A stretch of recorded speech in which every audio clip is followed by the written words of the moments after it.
नमस्ते विद्यार्थी मित्रों। इस वीडियो में अध्ययन करेंगे कक्षा 10वीं हिंदी द्वितीय भाषा की दूसरी इकाई का पाठ बूढ़ी काकी। इस पाठ के दूसरे भाग का अध्ययन करेंगे। उसके पहले वीडियो में देखें जो बूढ़ी काकी थी। बूढ़ी काकी के पति की मृत्यु हो गई थी, उनके बेटे जवान होकर उनकी मृत्यु हो जाती थी। अंततः वह अपने भतीजे के ऊपर आश्रित थी, लेकिन उनकी जिस तरह देखभाल करना चाहिए वैसी उनकी देखभाल बुद्धिराम नहीं करता था। अब आगे देखते हैं। रात का समय था। बुद्धिराम के द्वार पर शहनाई बज रही थी। शहनाई यानी एक प्रकार बजाने का यंत्र। और गांव के बच्चों का झुंड यानी समूह विस्मयपूर्ण नेत्रों से गाने का रसास्वादन कर रहा था। रात का समय था। बुद्धिराम के घर पर शहनाई बज रही थी और उस शहनाई का आस्वाद गांव के जो बच्चे थे समूह में इकट्ठा हो गए और उनका आस्वाद ले रहे थे। चारपाइयों पर मेहमान विश्राम कर रहे थे। जो बुद्धिराम के यहाँ मेहमान आए थे, जो अतिथि आए थे, चारपाई पर बैठे हुए आराम कर रहे थे। दो एक अंग्रेजी पढ़े हुए नवयुवक इन व्यवहारों से उदासीन थे। जो बुद्धिराम के यहाँ जो मेहमान आए थे उनका व्यवहार से गांव के जो लड़के पढ़े लिखे थे, उन पढ़े लिखे लड़कों को उनका व्यवहार अच्छा नहीं लग रहा था। वे इस गवार मंडली में बोलना अथवा सम्मिलित होना अपनी प्रतिष्ठा के प्रतिकूल समझते थे। प्रतिष्ठा यानी इज्जत, प्रतिकूल यानी विरुद्ध। गांव के जो पढ़े लिखे लड़के थे वो तो बुद्धिराम के जो मेहमान आए थे उन मेहमान में सम्मिलित होना या उनके साथ कुछ बातें करना वो अपनी इज्जत के विरुद्ध समझा करते थे। आज बुद्धिराम के बड़े लड़के मुखराम का तिलक आया था। विद्यार्थी मित्रों, बूढ़ी काकी के भतीजे का नाम था बुद्धिराम, उनकी पत्नी का नाम था रूपा और बुद्धिराम के लड़के का नाम था मुखराम। आज मुखराम का तिलक था। तिलक यानी विवाह संबंधी एक रस्म जिसे कन्या पक्ष वाले वर पक्ष को कुछ धन देते हैं, उसे दूसरा शब्द पर तिलक को टीका भी कहेंगे। यह उसी का उत्सव था। उसी वजह से मेहमान बुद्धिराम के यहाँ आए थे। घर के भीतर स्त्रियां गा रही थी और रूपा मेहमानों के लिए भोजन का प्रबंध यानी व्यवस्था कर रहे थे। तिलक के लिए जो मेहमान आए थे उन मेहमानों के लिए रूपा खाने का प्रबंध कर रहे थे। भट्टियों पर कढ़ा चढ़ रहे थे। एक में पुड़िया कचौड़ियां निकल रहे थे, दूसरों में अन्य पकवान बन रहे थे। एक बड़े हंडे यानी बर्तन में मसालेदार तरकारी पक रहे थे। तरकारी यानी सब्जी। दूसरे बड़े बर्तन में एक मसालेदार सब्जी पक रही थी। घी और मसाले की शुद्धावर्धक सुगंध, शुद्धावर्धक यानी भूख बढ़ाने वाली खुशबू चारों ओर फैली थी। जो बुद्धिराम का खाना बन रहा था, इनकी खुशबू चारों तरफ फैल गई थी और उस खुशबू से आदमी को भूख बढ़ाने का कार्य वह खुशबू कर रही थी। बूढ़ी काकी अपनी कोठरी में शोकमय विचार की भांति बैठी हुई थी।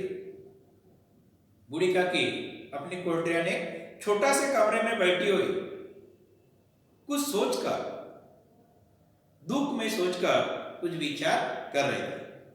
यह स्वाद मिश्रित सुगंध उन्हें बेचैन कर रहे थे। जो खुशबू आ रही थी, जो सुगंध आ रही थी, वह बूढ़ी काकी को कमरे में बैठे बैठे उन्हें परेशान बेचैन कर रहे थे। आह, कैसी सुगंध है। तब बूढ़ी काकी कहती है, कितनी अच्छी सुगंध है, अब मुझे कौन पूछता है।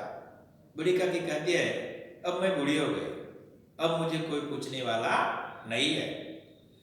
जब रोटियां ही के लाले पड़ने यानी अत्यंत कम होना, जब सादा खाना ही मेरे नसीब नहीं है, तब ऐसे भाग्य का कि मैं भरपूर पूड़ियां मिली।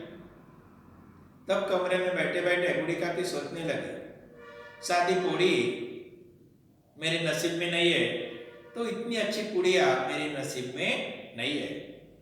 यह विचार कर उन्हें रोना आया। यह सोचकर उन्होंने जवानपन के उनके दिन याद आ गए, मैं किस तरह जीवन यापन कर रही थी, लेकिन बूढ़ी होने की वजह से मेरे साथ किस तरह व्यवहार किया जा रहा, यह सोच सोचकर बूढ़ी काकी रो रही थी। कलेजे में हुक्सी उठने लगी, हुक्सी उठने ने पीड़ा होना, यह सोचकर बूढ़ी काकी के हृदय में पीड़ा होने लगी। परंतु रूपा से भाई से उन्होंने फिर मौन धारण कर लिया। रूपा का उन्हें डर था और उस डर से वो शांत अपने छोटे से कमरे में बैठी रही। फूल हम घर में भी सूंघ सकते हैं, जो फूल होते हैं उनकी खुशबू अपन घर में भी बैठे बैठे ले सकते हैं, परंतु वाटिका ने बगीचा में कुछ और बात होती है। लेकिन उसी फूल की खुशबू अपन बगीचे में लेते हैं तो उस खुशबू लेने का आनंद हमें अलग ही मिलता है। इस प्रकार निर्णय करके बूढ़ी काकी हाथों के बल सरकती हुई बड़ी कठिनाई से चौखट से उतरी और धीरे धीरे रेंगती हुई, रेंगना यानी धीरे धीरे सरकती हुई कढ़ा के पास आ बैठी। जहाँ खाना पक रहा था वह धीरे धीरे रेंगती हुई कढ़ाई के पास में आ बैठी। रूपा उस समय कार्यभार में उद्विग्न हो रही थी। काम के वजह से रूपा बहुत ही परेशान थी। कभी इस कोठे में, कोठा यानी इमारत, कभी इस कोठे में जाती, कभी उस कोठे में, कभी कढ़ा के पास आती, कभी भंडार में जाती। भंडार यानी स्टोरेज। किसी ने बाहर से आकर कहा, महाराज ठंडाई मांग रहे हैं। ठंडाई देने लगी।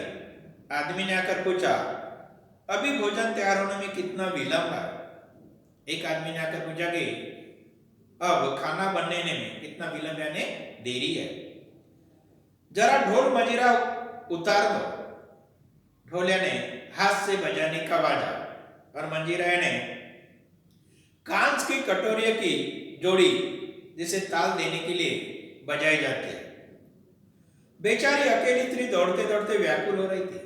रूपा इधर उधर दौड़ते हुए बहुत ही परेशान हो गई थी। झुंझलाती थी, चिढ़ती थी, कूदती थी, परंतु क्रोध प्रकट करने का अवसर ही नहीं पाती थी। लेकिन उन्हें अपना जो गुस्सा है प्रकट करने का मौका ही उन्हें नहीं मिल रहा था। भय होता कहीं पड़ोसियों ने यह न कहने लगे कि इतने में उबल पड़ी। प्यास से स्वयं कंठ सूख रहा था। रूपा को काफी प्यास लगी थी और प्यास की वजह से उसका कंठा सूख गया था। गर्मी के मारे फूंकी जाती थी, गर्मी के मारे काफी परेशान हो गई थी, परंतु इतना अवकाश भी नहीं था कि जरा पानी पी ले अथवा पंखा लेकर झले। यह भी खटका था, खटका ने आशंका चिंता थी, जरा आंख फटी और चीजों की लूट मची। विद्यार्थी मित्रों, रूपा को काफी प्यास लगी थी, लेकिन रूपा डरती थी। यदि माँ उठकर वहां कहीं चली जाएंगी, खाना बनाने वाले लोग हैं वो काफी सामान को चुरा कर लेकर जाएंगे। इस वजह से रूपा एक ही स्थान पर बैठी रही। इस अवस्था में उसने बूढ़ी काकी को कढ़ा के पास बैठा देखा। ऐसी अवस्था में रूपा ने बूढ़ी काकी को कढ़ा के पास में बैठकर देखा तो जल गई। जल जाने ने बहुत गुस्से में आ गई, क्रोध न रोक सकी और वह अपने गुस्से को नियंत्रण में नहीं रख सकी। वह बूढ़ी काकी पर झपटी और उन्हें दोनों हाथ से झटक कर बोली, ऐसे पेट में आग लगे। पेट है या भाव, कटोरी में बैठते हुए क्या दम उठता है। अपना गुस्सा रूपा ने पूरी तरह बूढ़ी काकी के ऊपर उतार दिया और कहा कि दम घुटने यानी कष्ट होना। आपको कोठरी में बैठने को क्या कष्ट हो रहा है? अभी मेहमानों ने नहीं खाया, भगवान को भोग नहीं लगा। भगवान को भोग लगाना यानी नैवेद्य चढ़ाया। अभी मेहमानों में खाना नहीं खाया, भगवान को नैवेद्य नहीं चढ़ाया, तब तक धैर्य नहीं न हो सका। आखिर छाती पर सवार हो गए। छाती पर सवार होने ने दुख देने के लिए उपस्थित होना। छाती पर सवार हो गई। इतनी ठूसती है न जाने कहाँ भस्म हो जाती, इतनी खाती हो न जाने आपका खाना कहाँ गायब हो जाता। भला चाहती हो तो जाकर कोठरी में बैठो, जब घर के लोग खाने लगेंगे तब तुम्हें भी मिलेगा। तब रूपा बूढ़ी काकी को कहते कि आप कोठरी में जाकर बैठ जाओ, जब घर के लोग खाना खाने बैठेंगे तब आपको बुलाया जाएगा। तुम कोई देवी नहीं हो कि चाहे किसी के मुंह में पानी न जाए, परंतु तुम्हारी पूजा पहले हो जाए। इस तरह बूढ़ी रूपा ने बूढ़ी काकी के ऊपर अपना पूरा गुस्सा उतार दिया। बूढ़ी काकी अपनी कोठरी में जाकर पश्चाताप कर रही थी। बूढ़ी काकी अपनी कोठरी में गई और पछतावा करने लगी कि मैं कहां से कहां पहुंच गई। उन्हें रूपा पर क्रोध नहीं आया। बूढ़ी काकी को रूपा के व्यवहार पर कोई गुस्सा नहीं आया, अपनी जल्दबाजी पर दुख था। उन्होंने जो जल्दबाजी की थी, जो कढ़ाई के पास गई थी, उन्हें अपनी जल्दबाजी के ऊपर गुस्सा आया, दुख हो गया। सच ही तो है, जब तक मेहमान लोग भोजन कर न चुकेंगे घर वाले कैसे खाएंगे। मुझे इतनी देर भी न रह गया, सबके सामने पानी उतार दिया। पानी उतार देना ने अपमानित हो। बूढ़ी काकी को इस बात का दुख हो गया कि सबके सामने रूपा ने मुझे अपमानित किया। अब जब तक कोई बुलाने ना आएगा नहीं जाऊंगा। तब बूढ़ी काकी ने निश्चय किया, अब जब तक मुझे खाना खाने के लिए कोई बुलाने को नहीं आता तब तक मैं खाना खाने नहीं जाऊंगा। मन ही मन इसी प्रकार विचार कर वह बुलाने की प्रतीक्षा करने लगे। इस तरह का बूढ़ी काकी ने विचार किया कि जब तक कोई खाना खाने को बुलाने नहीं आएगा तब तक नहीं जाऊंगा, और वह खाना खाने के बुलाने की प्रतीक्षा इंतजार करने लगे। उन्हें एक एक पल एक युग के समान मालूम होता था। पल यानी क्षण, युग यानी काल। उन्हें एक एक क्षण एक युग के समान मालूम हो रहा था। धीरे धीरे एक गीत गुनगुनाने लगी। अंत में बूढ़ी काकी एक गीत गुनगुनाना शुरू किया। उन्हें मालूम हुआ कि मुझे गाते देर हो गई है।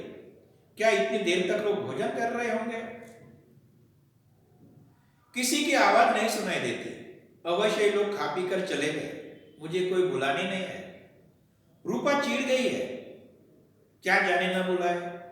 सोचती हो कि आप ही आएंगे, वह कोई मेहमान तो नहीं जो उन्हें बुलाओ। बूढ़ी काकी चलने के लिए तैयार हुई। यह विश्वास की 1 मिनट में पुड़िया और मसालेदार तरकारियां सामने आएंगी। उनकी स्वादेंद्रियों को गुदगुदाने लगे। उन्होंने मन में तरह तरह के मंसूबे बांधे। किस तरह मैं वहां जाऊंगी, पहले क्या खाऊंगी, बाद में क्या खाऊंगी। इस तरह उन्होंने योजना बनाई। मंसूबा यानी योजना, इरादा। पहले तरकारी की पुड़िया खाऊंगी। बूढ़ी काकी ने निश्चय किया, नहीं, मैं पहले सब्जी, तरकारी यानी सब्जी के साथ में पुड़िया खाऊंगी, फिर दही और शक्कर से, फिर पुड़िया दही के साथ में और शक्कर के साथ में खाऊंगी। कचौड़ियां रायते के साथ, जो कचौड़ियां बनी है वह रायते के साथ खाऊंगी, मजेदार मालूम होंगी। चाहे कोई बुरा माने चाहे भला, मैं तो मांग मांग कर खाऊंगी। इस तरह बूढ़ी काकी ने अपने मन में योजना बनाई कि किस तरह वह खाना खाएगी। लोग यह नहीं कहेंगे कि इन्हें विचार नहीं है। कहा करे, इतने दिन के बाद पुड़िया मिल रही है तो मुंह झूठा करके थोड़े उड़ जाऊंगी। मेहमान मंडली अभी बैठी हुई थी। जो बुद्धिराम के यहाँ जो मेहमान आए थे, तो मेहमान जो अतिथि अभी भी बैठे हुए थे। कोई खाकर उंगलियां चढ़ता था, कोई तिरछे नेत्रों से दिखता था कि और लोग अभी खा रहे है या नहीं। कोई चिंता में था कि पत्तल पर पुड़िया छूटी जाती है, किसी तरह उन्हें भीतर रख लेता। कोई दही खाकर जीभ चटकारने ने स्वादिष्ट वस्तु खाते समय जीभ को तालू से लगा, परंतु दूसरा दोना मांगने संकोच करता कि इतने में बूढ़ी काकी रेंगते हुए उनके बीच में आ पहुंची। कई आदमी चौंक कर उठ खड़े हो गए। जब बूढ़ी काकी को उन्होंने देखा, जो मेहमान थे वो चौंक गए, आश्चर्यचकित हो गए और उठकर खड़े हो गए। पुकारने लगे, अरे बुढ़िया, कौन है? यहां कहां से आ गई है? देखो किसी से छू न जाए। देखो विद्यार्थी मित्रों, किस तरह वृद्ध के साथ में समाज के लोग भी, घर वाले तो बुरा व्यवहार करते ही है, लेकिन समाज के जो लोग होते हैं वो भी किस तरह बुरा व्यवहार करते हैं। धन्यवाद विद्यार्थी मित्रों, अगले वीडियो में शेष पाठ का अध्ययन करें।